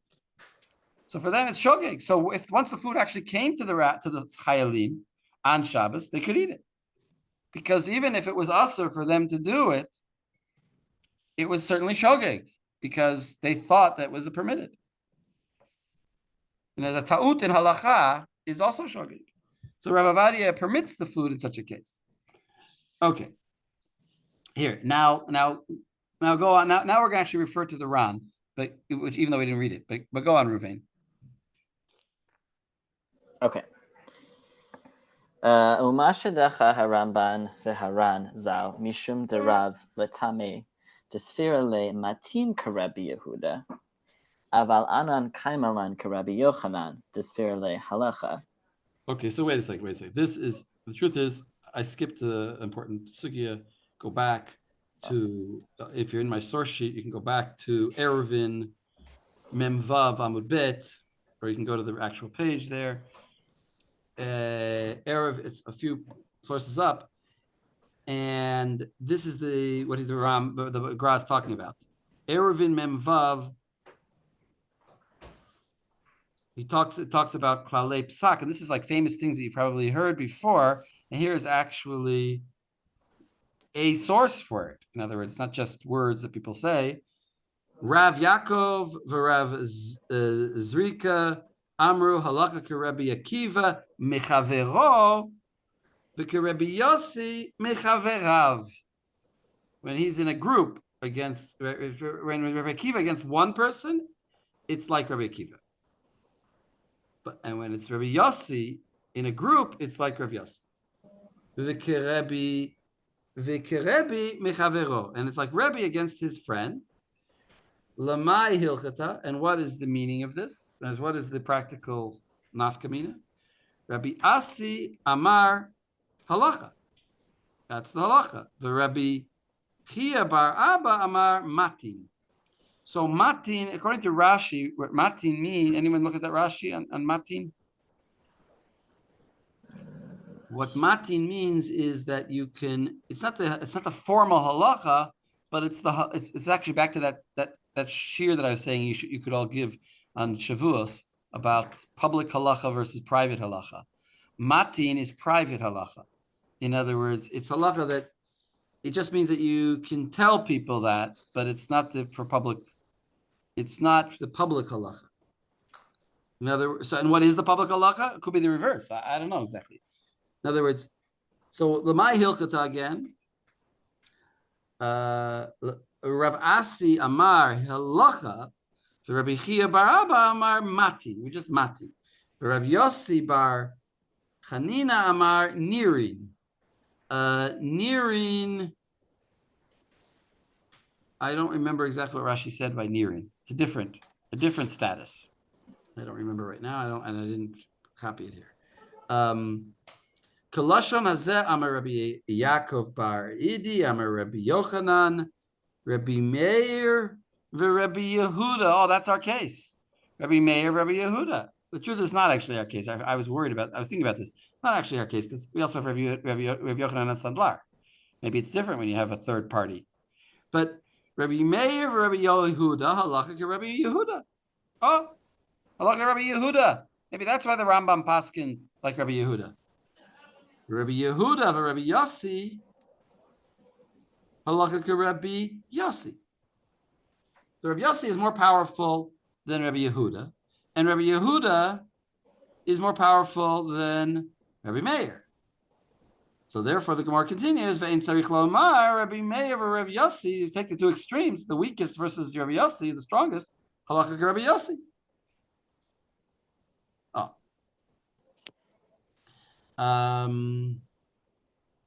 Okay, the Gemara goes on here, and then I quoted the next Amud, and in Erevin it says, and there's a line that it says, "Dilma Rav leit le lahai klale." Maybe Rav doesn't. The Gemara proposes and never rejects that maybe Rav doesn't hold by all of these klalim, and so that's why he. I mean, we can extend to our case and say that's why he paskin like Rabbi Meir. Because he doesn't hold like this. Rabbi Meir is so weak. So that's the Gemara over there in Erevin, and the Ran actually quoted it. So let's go back to the graph. So Ruvain. So where were? So go again from Masha Nidche Haramban v'Haran. Okay. Umashe Haramban v'Haran zal mishum derav letame. The Sphira le matin Karabi Yehuda. He privately holds Karabi Yehuda. Aval anan kaimalan. And therefore, what he publicly holds like Rabbi Meir. Rabbi Meir. Aval wait, that doesn't explain. And therefore, what? And therefore, the halacha should be like Rabbi Yehuda. Right. It's a little bit backwards. It's a little bit backwards. It's a little bit. The Ran is confused. It doesn't make sense really. That's what the Gra is basically saying here. Varan zal mishum. Right. Umasha dacha. The Ran made a dichui, made a forced statement, an impossible statement. He said maybe in order to justify the halacha being like Rabbi Yehuda, he says because Rav is the Taimei the Sphira le the Matin ke Rabbi Yehuda. Avalan Kaimelan ke Rabbi Yochanan the Sphira le halacha. But therefore we paskin like Rabbi Yehuda because Rav was only mate like Rabbi Yehuda, but really held like Rabbi Meir. But we hold, and that's what he taught in private like Rabbi Meir. But he should have been teaching that in public because matin is what he should be teaching in private. So it's a little upside down, according to Rashi. Unless you say the Ramban doesn't learn like Rashi, and matin means something else. So it's a little bit confusing. But okay, the Gra is gonna reject all of this. What does he say? Leita b'Gemara Shalanu. In our Gemara, it doesn't say any of this. In our Gemara, there's no place where it says that Rav holds matin and not halacha. It says, in fact, what I brought you, that he just doesn't hold by any of the klalim at all. So go on. Adarabba. Adarabba. Sorry. Okay. Adarabba de Rabbi Yochanan Svirale beperk hakotev matin. Ela desham kaimalan karebi Shimon ben Lakish. Okay. So on the contrary, he holds. Actually, skip this. Keep going. Keep going. Okay. Ela de taut soferhu bedivrehem. Vetzarich lamar de Rav Latame de late leila hane klale. Oh, like I said, late leila hane klale. It doesn't have it. Right. Aval anan kaimalan karebi Yochanan, which is halacha. Which is that we do have the klalim. Yeah. So that's the defense of the opinion of the Rambam and all the Gaonim and that hold like Rabbi Yehuda, because we have these klalim. We go by the klalim. Now the Gra continues. Okay. Aval mikol makom ein nir'in divrehem. Ta'im kan lama psak harith v'shar poskim karebi Shimon v'maniach et beito v'halach chulei. Look this Gemara up. This is a Gemara in. It's a Gemara in. It's a Mishnah and a Gemara in Eruvin. Mishnah Chet Halacha Hey Daf Pei Vav. There's a sugya there where basically he paskins like Rav Shimon, but he shouldn't have paskined like Rav Shimon according to the Klalim. In other words, the Rif paskins like Rav Shimon against the Klalim. So why are you telling me that he's following the Klalim? He doesn't follow the Klalim over there. Hoil the Rab Sfira Le Kavte. Because Rav holds like Rav Shimon. In other words, he's following Rav Shimon because Rav holds like it, but that should be irrelevant if Rav doesn't hold like the Klalim. You should ignore Rav, right? You should ignore Rav. Rav he doesn't follow the rules. Ella Kamosha Katavti Hecha de Itmar. And what does that mean? Hecha de Itmar. What he means is this is very hard to.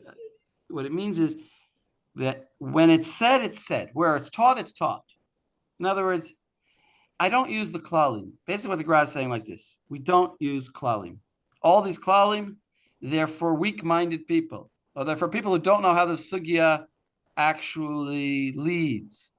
But if you read the sugya and it's clear that that Rav is pasking, that we're pasking like Rav Meir, the Gemara or the Rav is pasking like Rav Meir, then that's the halacha. Given the itmar, it's been taught, it's taught. Afilu im tidchok the shanikan de lo pasach halacha behedya ela ore. And even if you'll say that Rav didn't paskin, he just taught the halacha. Mikol makom lo nirin lidchot. But still, why would you try to say such a forced reading? So as the Gra is saying that we have all of these. First of all, he brings all these sources, the Mishnah and Truma that we're paskening like Rav. Once we have like Rav Meir, we have Mishnahs and we have plenty of Gemaras and Rav that are all paskening like Rav Meir. Came into Itmar. If the Gemara is clear, if you can learn the sugya, then learn the sugya, learn the Gemaras. If you know Shas, then paskin by Shas. The klalim are for weak people, for people who don't know what they're doing. Ubarmina. So continue. Ubarmina. Ubarmina dehaiklala leitakan. Da'af im yisfor lahalacha karebi Yehuda mikol makom kan halacha karebi Meir. Deha ha-machloket bebaraita v'stam b'matnitin. K'mash katav b'perek dalet trumot mishnah bet. That's the Mishnah that we saw. That's where he misquoted. That's where the quotation, at least as printed, is incorrect. Now this is saying like this. He's just saying the point that I just said. He's saying, even if you say that here in the case of Chulin, the halacha is like Rabbi Yehuda, but that's a Mishnah. I mean, that's a Braita. and we have a Mishnah in Truma that goes against the Braita. When you have a Mishnah versus a Braita, go by the Mishnah. So he's basically rejecting all of this. I'm just wondering if I should finish, if I should do the other part of the Gra.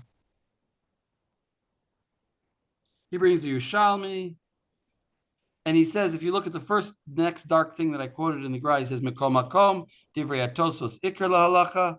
He clearly says the halacha is like Tosfot. And then he brings a Yerushalmi, and then at the end he says, Umasha Katava Gaonim, V'ken Aran V'Arambam da L'Hachi Yesh Lifsol Ki Rabbi Yehuda Mishum de Nafish Amei Haaretz Gaban, because we have a lot of Amei Haaretz. So Rav himself paskined like that in front of Amei Haaretz. V'ken Katav Harosh Sof Perakama Dechulin. Later, all that I reject. He says, I reject that. I reject that there's a lot of Amei Haaretz nowadays. The Kfar Kasvua Tosfos, this is what I'm saying. The Tosfos is already written, Perakama de Yom Tov, right? Beitza. Shma mina da anan chashive b'nei Torah. He proves from the Gemara over there, Tosfos, that we are b'nei Torah nowadays. We're not Amei Haaretz. V'raya mebishulei over the Gilgulim from the cooking of Goyim. V'koshaken le'achmure b'hora'ah the Rav Morei Kirab Meir. And certainly we're not going to be machmir in a place where Rav actually taught the halacha Rav Meir.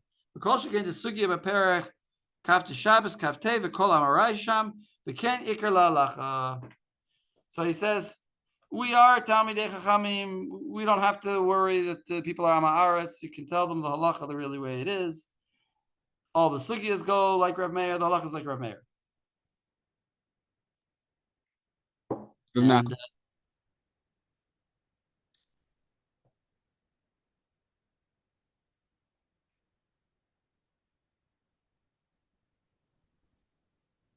all right. So that's the Gra. Rav Nachum. Yeah.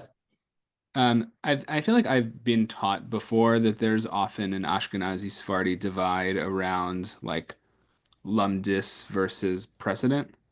That seems like it's sort of playing out here. Yeah. And I wouldn't say it's. Yeah, I mean it is sort of Ashkenazi Sephardi, but you don't have to say that. Not like broad stroke. Yes, but, in general, there are two schools of thought. You have like some poskim who say, if you read their tshuva, it's like V'kein Amar, V'kein Amar, V'kein Amar. They're just lining up hundreds of people that all say a certain halacha, and that's a certain style in tshuva. And then there's a different style where he'll quote where he may not quote any other posek, and he'll just quote a couple of rishonim, and he'll try to learn the Gemara, and that's like Rav Moshe Feinstein is more like that, and I meant more even is like that. I meant more even among the Rishonim. Like, as in one way it could be playing out here is that Rif and Rambam feel like they have the precedent based on that klal on Rabbi Yehuda, Rabbi Meir, and so they feel like they have to paskin Rabbi Yehuda because they have that klal. Whereas the Tosfos and Ashkenaz feel like the sugya leans more towards paskening Rabbi Meir, and so they're going Rabbi Meir. Mm-hmm. Well, yeah, I think that. I mean. Right. I mean, ultimately, the Gra is just going like Tosfot, so he has certainly what to rely on. And I think you're right. I think that you can identify this trend, further back than the modern poskim, all the way back into Rishonim. I mean, nobody really knows how the Rambam paskins. I would hesitate to say that the Rambam paskins based on klalim like that. He there's a lot of lumdus of the Brisker school of figuring out how the Rambam came to it. What's the deep svara of the Rambam? Why paskin here like this and there like that, and now it doesn't contradict. So, in other words, it was actually surprising to me that the Ran started quoting this Gemara in Eruvin in such a serious way. In other words, I don't know how those klalim really are, in what esteem they're held by everybody. it feels like there's a thing where, I don't think these klalim are necessarily taken so seriously generally, but I think they specifically are. going with, but I think they are specifically by. going with Go Rabbi ahead. Meir is a pretty uncommon thing to do. So I could imagine that he goes to Gemara and Eruvin not because he'd go there any time when one of these klalim seems to be being broken, but because he goes there when it's holding like Rabbi Meir, which is more Now, uncommon. you're saying that in particular, Rabbi Meir is not often paskend like him. Yes, which maybe like leads him to invoke, this like Gemara and Eruvin is one of the only sources for that explicitly. So Okay, I like that way of thinking about it. Yeah, but yeah, I think that there are these two trends. I mean, what is the Rosh? Is the Rosh Ashkenazi or Sephardi? Yeah, I heard, or I feel like I heard this chiddush in a shir about the Rosh that was like talking about how he straddles these two things. Right. Um, I mean, the Tur certainly quotes people, but he quotes Ashkenazi people. Quotes, I don't know. Both things. I wouldn't. I don't know if I would make any strict rule. The Tur, right? The Tur quotes all the time of Meir Rottenberg and other poskim. Okay. Anyway, let's see the Chai. Let's jump right ahead to the Chai Adam. There's a nice little paragraph here summarizing some of this, and I think bringing up some more tangential cases here. So, Max, you want to read the Chai Adam? Sure. This is Chai Adam Klal Tet Siman Yud Aleph. Okay. Kol ha'osem melacha min ha'malachot ha'oserot midoraita kagon ha'mevashel b'Shabbat v'chein kulam im b'mezid asor le'olam v'la'acherim mutar lemotzi shabbos biyad. Im b'shogeg o sheshachach o omer muter asor bo biyom l'chol adam u'le'erev mutar miyad. So any malacha, anything deoraisa, if you do it b'mezid, asur le'olam for the person who did it, but anyone else can eat it, benefit from it, Motzi Shabbos immediately. Right. But if it's some sort of shogeg, then no one can have it on Shabbos. Anyone can have it immediately after Shabbos. Right, and immediate is the key word here, because it's going to explain it's different from the next. So read the next line. Different from a goy when a goy does it. Right, afilu lo, meaning afilu lo miyad. Afal gav im nochri asam malachat tzarich sheyamtin l'motzi Shabbos b'ichdei sheyasu mikol makom b'Yisrael haoseh milta haoseh de milta de lo shnahu or de lo shchichu lo gazru rabbanan lahamtin b'ichdei sheyasu. Right. So he brings a different reason. He brings because it's unlikely. It's not so common that a Jew would by mistake do stuff, so they weren't gozer on it. You could bring a different reason, a more essential reason, which is like because when you're not going to gozer on somebody on a Jew. Like what are we worried by the goy? We're worried if we let him have it immediately, then he'll tell goyim. It's light in their eyes. Actually, I don't know where I saw that, but it's the Isser. Maybe the Ran talks about it. It's light in their eyes of. It always comes out whenever I skip something, and it turns out that was really important. But it's light in their eyes. To the Amira La'akum, telling Goyim. So people will go and tell Goyim and they'll eat it miyad. So we have to tell them, no, you got to wait. So you didn't really benefit from telling us, so it'll prevent you from asking him. Because no point in asking him. I may as well ask him Motzi Shabbos and he'll do it then. So, but nobody would ask a Jew to Bishoge go do some Avera for him. In other words, there's no reason to be gozer. All right, go on. Okay. The dafka. The dafka b'davar shenaseh ma'aseh beguf hadavar shenishtane michmos shehaya kimavashel v'chayotze bo, aval hamotzi mirshus l'rishus shelo nishtane hadavar mikmos shehaya im b'shogeg mutar afilu lo afilu bo biyom v'im b'mezid asur afilu la'acherim ad motzi Shabbos miyad. Right, So he's saying basically we paskin like Rav Meir in a case where you didn't do any change to the item. Cooking, you change the item, but just doing hotzah, the item is still the same item. Right. All right, go on. מכל מקום, יש להחמיר בכל איסור תורה, כמו מבשל, ואם עשה מלאכה דרבנן, נראה לי, אם wait. מכל מקום, יש להחמיר בכל איסור תורה, כמו מבשל. I don't know what he means by this. It's a little, how do you read that? Is he just going back on what he said before? That anything that's like mevashel, and it's an asur Torah, yeah, that's what he's saying. Anything that's like mevashel, in other words, where the thing changes, then, and it's an asur Torah, then you have to be machmir like Rabbi Yehuda. Okay, but you're saying if the thing changes. That's what he means by that. Mikol makom yesh lachmir b'kol isur Torah kamo mevashel. In other words, any isur Torah that is like mevashel in the sense that the thing changes, then you have to be machmir.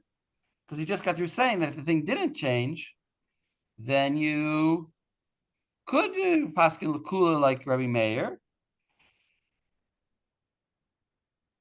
And now he's giving another kula. What about if it's derabanan? Right. That's the case where if it was shogeg, then anyone can have it even the day of. Right. Where? In hotzah. In the case where it doesn't change. Right. But if it's mazid, then anyone can have it, but only Motzi Shabbos. Right. Well, go on. Okay. V'davka b'masha na'aseh al yedei Yisrael. Delo nechshudu Yisrael. Oh, wait. That's not where I am. Did I skip? Maybe I'm behind. Yeah. Ima sa malacha derabanan. From there, I want you to go. Yeah. Okay. Nir Eli im b'shogeg mutar afilu. Im asa malacha derabanan nir Eli. Yeah. Okay. V'im asa malacha derabanan nir Eli im b'shogeg mutar afilu vo v'yom. V'im b'mezid asor afilu le'acherim ad motzi Shabbos miyad. Right. So if it was a derabanan, then shogeg. This isn't right. If it's a derabanan for something that there was no change in the goof of the object, that's the case where if it's shogeg, then anyone can benefit immediately. But if it's mazid, everyone can benefit immediately, but only after Shabbos. No, wait. Are you sure? I thought I understood it. I understood he's saying any derabanan is being makeup, like Reb Meir. As in, even if it was derabanan bishul. Yeah. Uh-huh. I think. Let's read it again. I mean, maybe I'm wrong.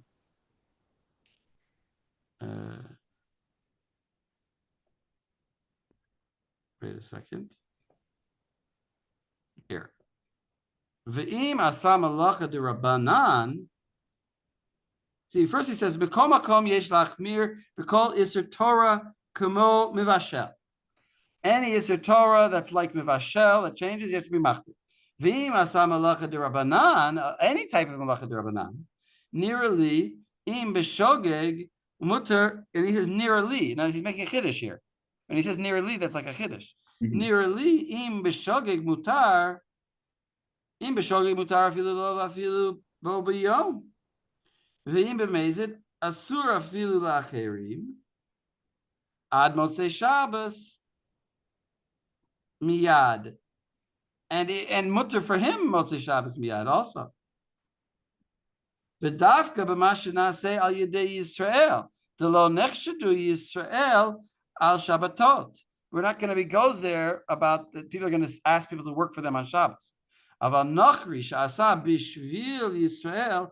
Afilu isur derabanan asur afilu la'acherim ad motzei Shabbos b'kdei sheyasu. You have to wait that extra time. Chutz midavar sheba michutz l'tchum k'mo shebi'arnu b'din melech shenaseh al yidei nochri dekansu chachamim shema yomar le'nochri la'asoto b'kol makom b'davar sheyesh matirin l'chatchila af delo kaimelan. Okay, that's a different point. But basically, it seems like he's saying that in a Durabanan, he's also going to be Mekel.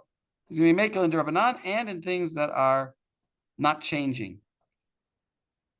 But the kula with Drabanan is whether or not the thing has changed. I think so. I think so. All right. Now I'm closing my source sheet and I'm looking at the Shulchan Aruch again. Yeah, by the way, when I give you source sheets, I do expect you to learn the Shulchan Aruch, and, and the Beit Yosef, really. I didn't really spend much time on the Beit Yosef, but I'm not necessarily going to tell you in the source sheet, look at the Beit Yosef and look at the Shulchan Aruch. But let's look at the Shulchan Aruch now. And I just want to look at a little bit of the Pri Megadim. So I'm opening Shin Yud Chet.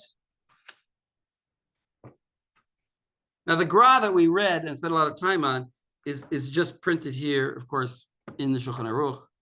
I just copied it. But let's look at the other people on the page.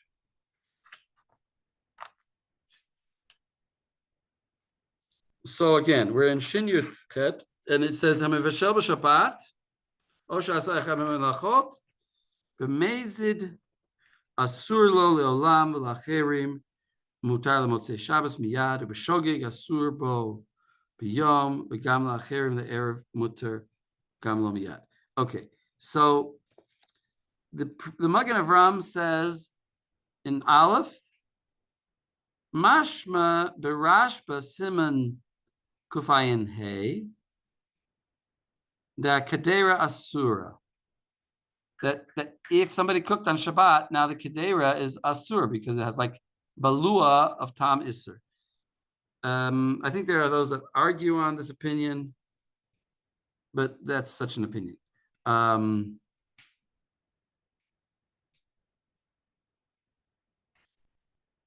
What else do I want to see?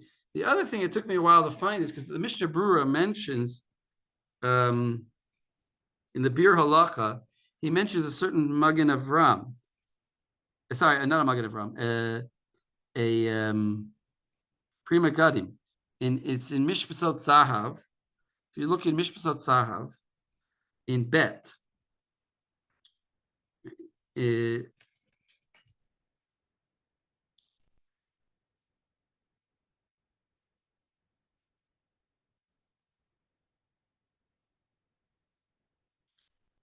we just said about the Hayadam matir by Dirabanan, right?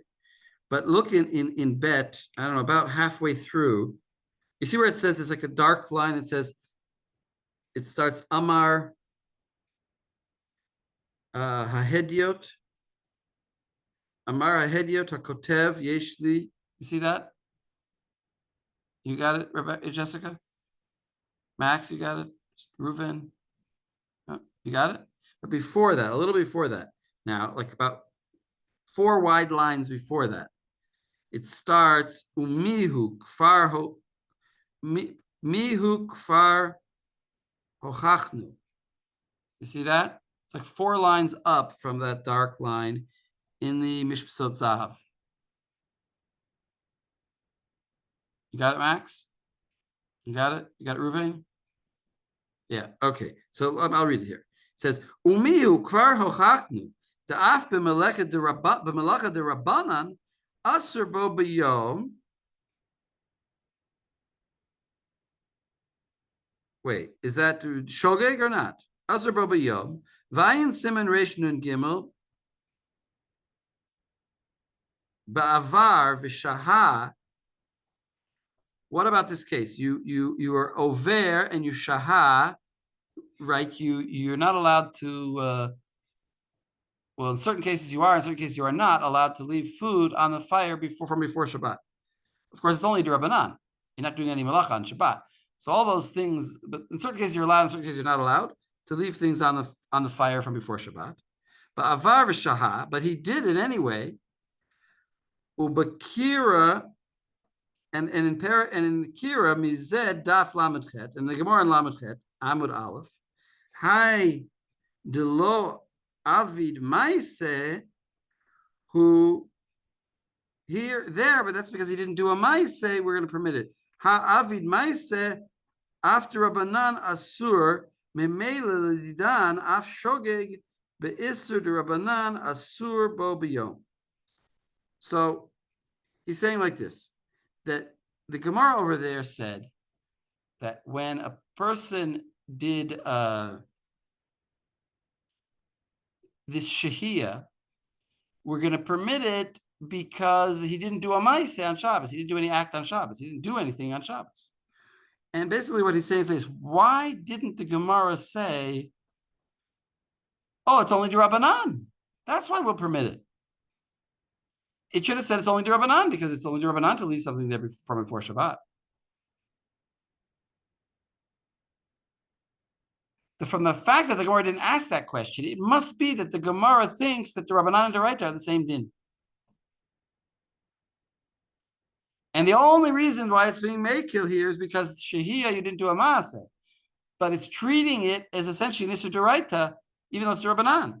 So from this he learns that Shogeg, that even Shogeg, Nisr Rabbanan is Asr, not like the Chai Adam. Now the Mishnah Berurah mentions this opinion. Wait, here, let's open the, now I'm opening the Mishnah Berurah.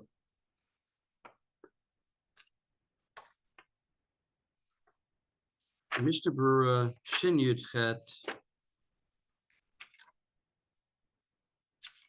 First, I want to show you the Gra, where he brings the Gra.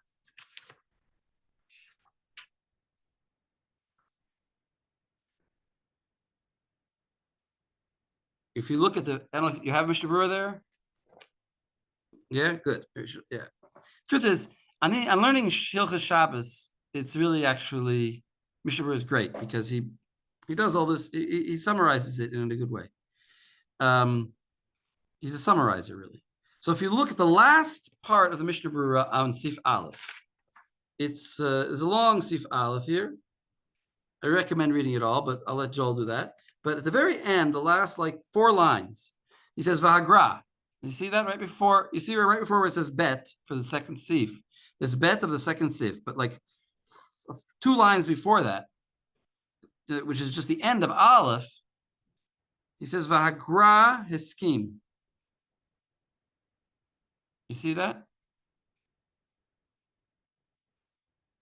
Basically, if to skip to go to the second, in my printing, it's the second page. It's still Seif Aleph.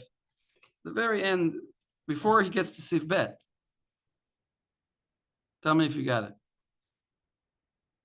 Max got it. Jacob, you got it? Not yet. Jessica, you got it? So here, let's read it.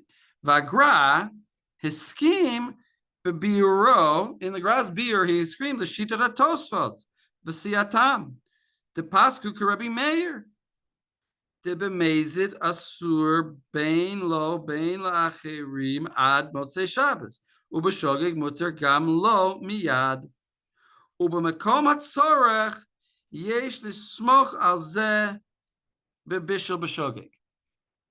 Notice he says just Bashogeg. He doesn't. It's not going to allow you to be lenient in Mazid. In Mazid, there would still be a leniency because remember, what are we pasking by Mazid? That it's Asr La'olam for him. So he's going to say that'll still hold. But he'll hold like the Gra in the Shasa, in Tzorech, but the Shogeg,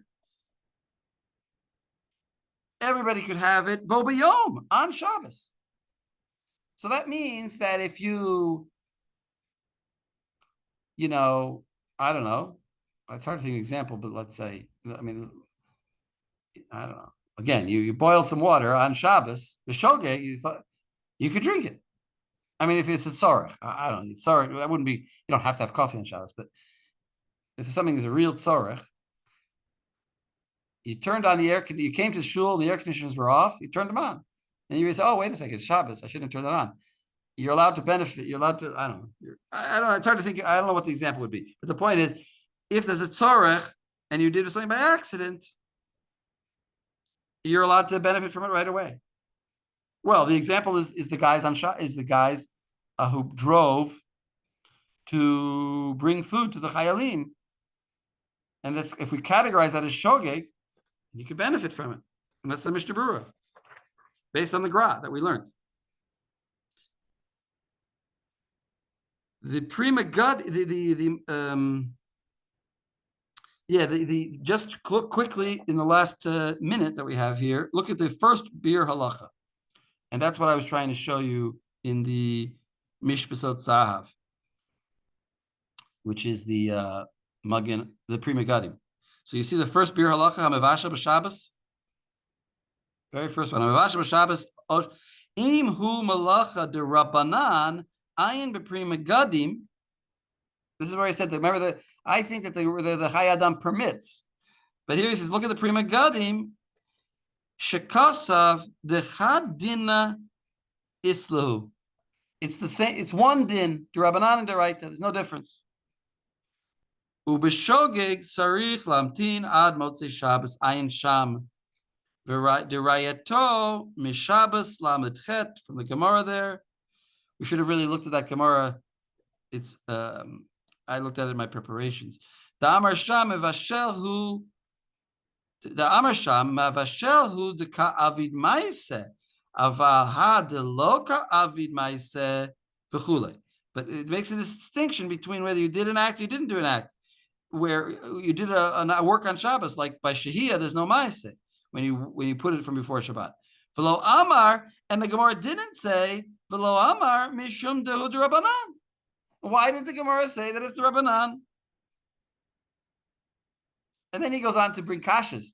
Ulefela d'sham ratzah. Then he says it's shver. He says he basically then goes against. He rejects the prima gadim. He tries to disprove the prima gadim in the end. So let's say the halacha is like the Chai Adam, not like the prima gadim. The Rabbanan also you can be. So you got two kulas, the Rabbanan. And even d'Oraita if it's tzorech b'shogeg. Shkoyach. That's Seif Aleph. On the whole din of Maaseh Shabbos, benefiting from acts on Shabbos. We'll get into cooking in the later Seifim, which is really the topic. But this is an important principle of Shabbos. Because it happens all the time that you do things by accident. And then you want to know, what's the din? Can I benefit? Okay. Laila Tov. Tzarayim Tovim. Shkoyach. Shkoyach, Rav Nachum. Thank you.